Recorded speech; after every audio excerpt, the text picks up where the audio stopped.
چل بھی رہا ہے اس میں بہت بڑی کنٹریبیوشن تقریباً 40% جو اس کو چلانے کے لیے، یعنی جو اتنا بڑا ایک ادارہ ہے جو کہ 75% کینسر کے مریضوں کا مفت علاج کرتا ہے جو دنیا میں کہیں نہیں ہوتا، تو وہ جو اتنا بڑا خسارہ ہے تقریباً 9 ارب روپے کا ہر سال، اس میں 40% کنٹریبیوشن اوورسیز پاکستانیز کی ہے.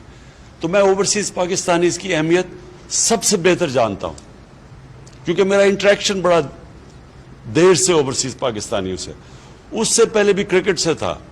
جب میں کرکٹ کھیلتا تھا دنیا میں جہاں جاتا تھا تو اوورسیز پاکستانیز ظاہر ہے کرکٹ ٹیم کو سپورٹ کرتے تھے، آتے تھے، تو میرے سے تب سے انٹریکشن ہے. لیکن جب پیسے اکٹھے کرنے کے شوکت خانم کے لیے، تو اتنا زیادہ پیسہ اکٹھا کرنا تھا کہ وہ پاکستان میں لوگ تھوڑی دیر کے بعد، جس کو کہتے ہیں ڈونرز فٹیگ، تنگ آ جاتے تھے پیسے دینے کے لیے. تو پھر میں جدھر بھی دنیا میں پاکستانی تھے ان کے پاس کیا.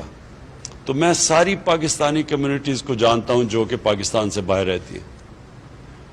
تو جو سعودی عربیہ کی پاکستانی کمیونٹی ہے اس کو میں بہت دیر سے جانتا ہوں. مجھے بڑا افسوس ہے کہ جس نے مجھے ایک ذوالقرنین یہاں بیٹھے ہیں، ایک احسن رشید جنہوں نے مجھے بڑا انٹروڈیوس کروایا تھا، وہ آج ہمارے ساتھ نہیں ہیں. لیکن میں پھر سے امبیسڈر صاحب میں یہ چاہوں گا کہ آپ کی انٹریکشن ان سے رہے. مجھے رپورٹس ملی تھی بڑی بری کہ 1.5 سال سے یہاں جو پاکستانی کمیونٹی ہے ان کو صحیح طرح نہیں سروس کیا جا رہا. تو وہ انشاءاللہ وہ آپ اب آئے ہیں تو آپ جب ان سے انٹریکٹ کریں گے آپ کو پتہ بھی چل جائے گا. اچھا جی، میں اب اس پہ آتا ہوں. روشن ڈیجیٹل اکاؤنٹ میں یہ بڑی زبردست ایک ہم نے سوچا کہ ہم کیسے اوورسیز پاکستانیز کو ٹیپ کر سکتے ہیں. اور جب سے میری گورنمنٹ آئی ہے میری پوری کوشش تھی کہ جو پوٹینشیل ہے اوورسیز پاکستانیز کا وہ ہم صحیح طرح ٹیپ نہیں کر رہے. تو جب یہ رضا پریزیڈنٹ اس کے گورنر بنے اسٹیٹ بینک کے، تو تب سے میری ان سے تھی کہ ہم کیسے ہم ریمیٹنسز کو انکریز کیا جائے. تو یہ جو ایک انہوں نے اس کے اوپر زور دیا اور یہ جو پش کیا روشن ڈیجیٹل اکاؤنٹ کا، ماشاءاللہ اس کا جو رزلٹ آیا ہے یہ ہم کوئی بھی اس وقت ایکسپیکٹ نہیں کر رہے تھے. لیکن اس نے انکریج کیا کہ ہم اور بہت پروڈکٹس دے سکتے ہیں اوورسیز پاکستانیز کو، کیونکہ دنیا بڑی تیزی سے جو ٹیکنالوجی ہے وہ اتنی تیزی سے ایڈوانس کر رہی ہے کہ جو پہلے ہمارے پاس تھے ہتھیار تھے وہ پہلے نہیں تھے. آج ہمارے پاس وہ پروڈکٹس ہیں جو پہلے نہیں تھے. تو اس لیے میں یہ چاہوں گا کہ کانسٹنٹلی اور آپ کا بھی رضا انٹریکشن رہے اوورسیز پاکستانی سے، بلکہ آپ کے آئی ہوپ آپ کا ایک اسپیشل پورٹل بناؤ جو آپ کمیونیکیٹ کریں، کیونکہ آپ کو فیڈ بیک ملتی رہے گی کہ کیسے ہم 90 لاکھ اوورسیز پاکستانیز ہیں، ہم کیسے ان کو اپنے ملک کے لیے وہ جو اتنا بڑا جو پوٹینشیل ہے وہ کیسے اس کا پورا کر سکتے ہیں. یہ بہت بڑا اثاثہ ہے ہمارا. اور ابھی بھی میں سمجھتا ہوں کہ ہم اس کا فریکشن ٹیپ کر رہے ہیں. ابھی صرف وہ لوگوں کو اپنے ریمیٹنس سے بھجواتے ہیں، ہم ان کو انویسٹمنٹ کے لیے ابھی تک پاکستان میں نہیں لا سکے، اور اس کی کئی وجوہات تھی. لیکن جیسے جیسے ابھی آپ نے ایکسپلین کیا کہ ہماری اکانومی سٹیبلائز ہوئی، شروع میں ہم آئے تو بڑے حالات ایسے تھے کہ ہم لوگوں کو یہ نہیں بتا سکتے تھے کہ ہمارے ریزروز کا کیا حالات ہیں، کیونکہ اگر وہ لوگوں کو پتہ چل جاتے ہمیں ڈر تھا ہمارے روپے کے اوپر رن ہو جانا تھا. تو بڑا مشکل وقت تھا.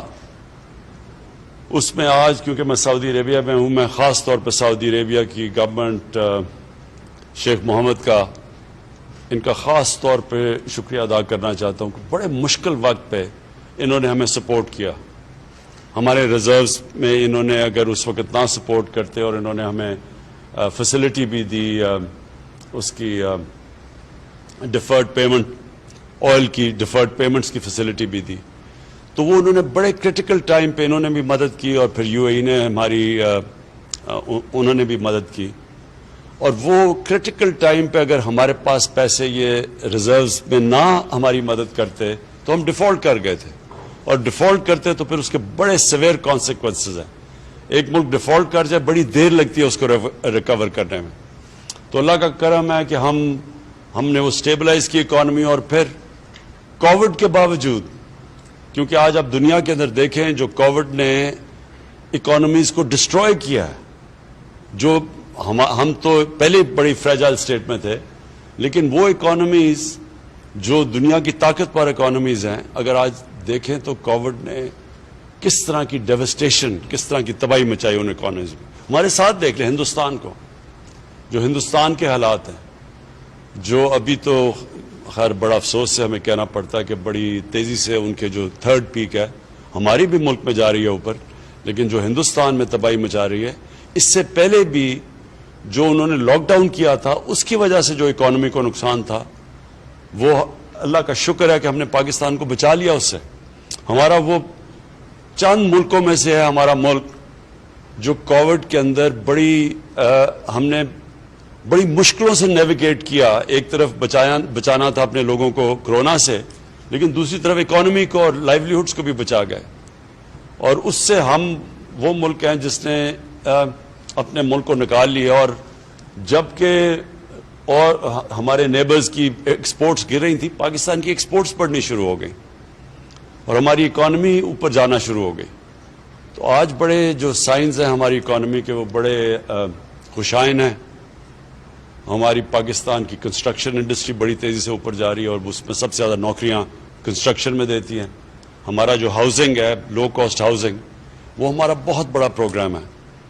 تھوڑا سلو گیا ہے کیونکہ ابھی تک ہمارے ملک میں بینکس کو عادت ہی نہیں ہے چھوٹے قرضے دینے کی، غریب لوگوں کو قرض دینے کے لیے. ہاؤسنگ فائنانس کے کوئی کانسیپٹ ہی نہیں تھا پاکستان میں.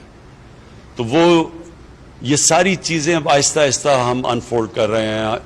بینکس بھی ٹرین کر رہے ہیں اپنے سٹاف کو، اسٹیٹ بینک پوری مدد کر رہا ہے ان کی، کس طرح ہم ان کو سستے قرضے دیں. اور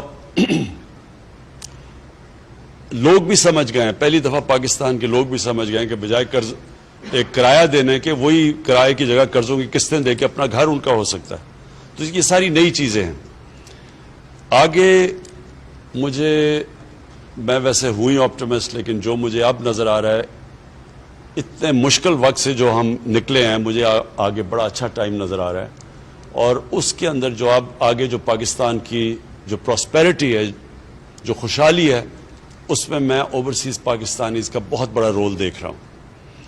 اور میں اس لیے کہا کہ چاہیے تو تھا کہ میں آپ سے اور تھوڑے ذرا لمبا انٹریکشن کرتا، جو آج میں نہیں کر سکتا. لیکن میں نے جنرل بلال آپ کو اور پھر آپ کو رضا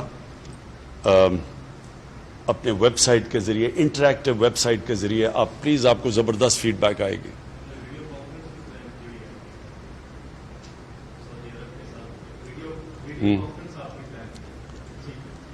سو اینی وے ہم یہ آپ سے انٹریکشن آگے رہے گا. میں آخر میں بڑا خوش ہوں کیونکہ ہمیں ایک تو ہماری بڑی سعودی عربیہ کی ٹرپ تھی اور بڑے ہمارے تعلقات اور مضبوط ہم نے کیے ہیں. ہمارے لیے بہت امپورٹنٹ ہے سعودی عربیہ پاکستان کے لیے، صرف اس لیے نہیں کہ ہماری ایک ایموشنل اٹیچمنٹ ہے سعودی عربیہ کے ساتھ، اس لیے بھی کہ انہوں نے ہمیشہ ہمارے ساتھ مشکل وقت پہ کھڑے ہوئے ہیں. اور جو اسپیشل جو ایموشنل اٹیچمنٹ ہے وہ اس کی میں اپنی ساری ڈیلیگیشن میرے ساتھ آئی ہوئی تھی.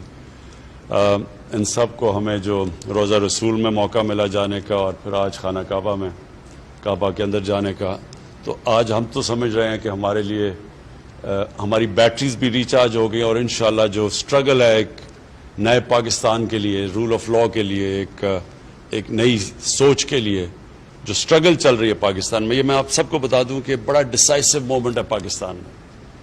ایک طرف پرانا سٹیٹس کو بیٹھا ہوا ہے، مافیاز بیٹھے ہوئے ہیں جو پرانے نظام کو بچانے کی پوری کوشش کر رہے ہیں، اور دوسری طرف میرے ساتھ سارا پاکستان کی عوام ہے جو کہ ایک تبدیلی کی طرف، رول آف لاء کی طرف لے کے جا رہے ہیں.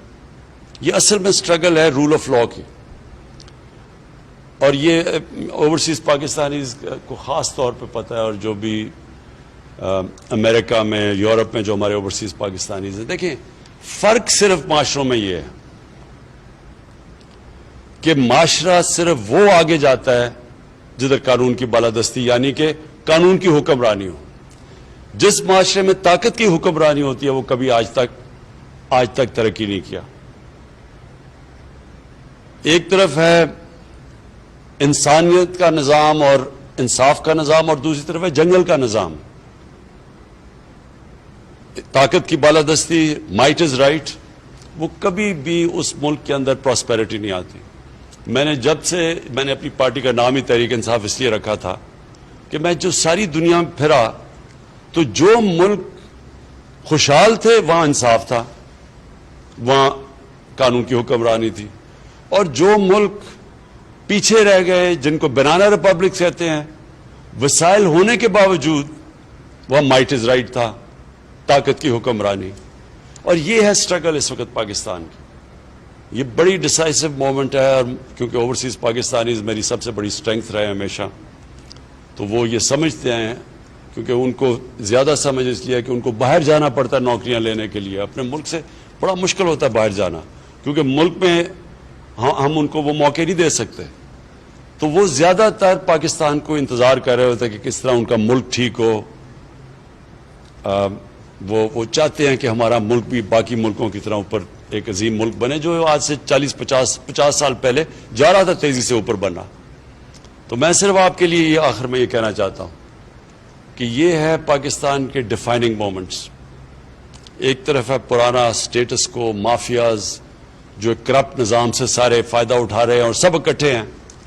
دوسری طرف ہے پاکستان کی عوام اور ہماری گورنمنٹ جو کہ ایک چینج کے لیے لڑ رہی ہے. اور یہ جو چینج ہے، یہ چینج کو اب کوئی نہیں روک سکتا.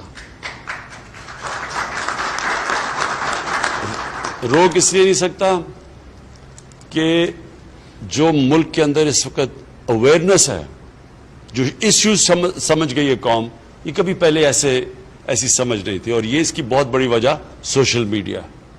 سوشل میڈیا اگر آپ جو ٹریڈیشنل میڈیا ہے اس کو اگر آپ خرید بھی لیں، اس میں پیسے بھی خرچ کر لیں، سوشل میڈیا کو کوئی نہیں روک سکتا. اور اس میں اتنی تیزی سے انفارمیشن اب ٹریول کرتی ہے، جو نوجوانوں کے پاس وہ نالج ہے جو کبھی پہلے تھی نہیں. تو یہ جو سٹیٹس کو ہے، اس کو جو ہماری پارٹی پاور میں ہی آئی سوشل میڈیا کی وجہ سے، یوتھ کی وجہ سے. اور یہ جو چینج بھی آ رہا ہے یہ بھی یوتھ کی وجہ سے، اور یہ بھی ایک نئے اویئرنیس کی وجہ سے. تو آپ کو میں خوشخبری صرف یہ سنانا چاہتا ہوں، کیونکہ آپ یہاں پڑھتے ہوں گے اخباروں میں کئی دفعہ بڑی مایوسی کی چیزیں آتی ہیں. میں آپ کو آج بتا رہا ہوں کہ یہ جو آپ بیٹل، یہ جو آپ جس طرف یہ سٹرگل جا رہی ہے، یہ سٹرگل اب جائے گی ایک اس پاکستان کو جو اس کو بننا چاہیے تھا آج سے 70 سال پہلے. اور وہ پاکستان تھا جس کا لیڈر تھا قائد اعظم، جو کہ قانون کی بالادستی میں مانتے تھے، کانسٹیٹیوشنسٹ تھے، رول آف لا میں مانتے تھے، ایک انٹیگریٹی والے انسان تھے. وہ جو ہم سائڈ ٹریک ہوئے ہیں، ادھر سے ہٹے ہیں، اپنی جو ڈیسٹنی پہ ہمیں جانا چاہیے تھا اسے دور چلے گئے ہیں، اب وہ واپس ہم اس ٹریک کے اوپر آ گئے. اور یہ ہے ان مافیا سے ملک کو آزاد کرنے کی جنگ. اور جو آزادی کی جنگ ہوتی ہے وہ ہمیشہ تھوڑا ٹائم لیتی ہے، لیکن انشاءاللہ جس طرف اب پاکستان نکل گیا ہے، آپ کو میں خوشخبری یہ دینا چاہتا ہوں کہ بڑی جلد آپ کے سامنے ایک نیا پاکستان آئے گا. جی تھینک یو.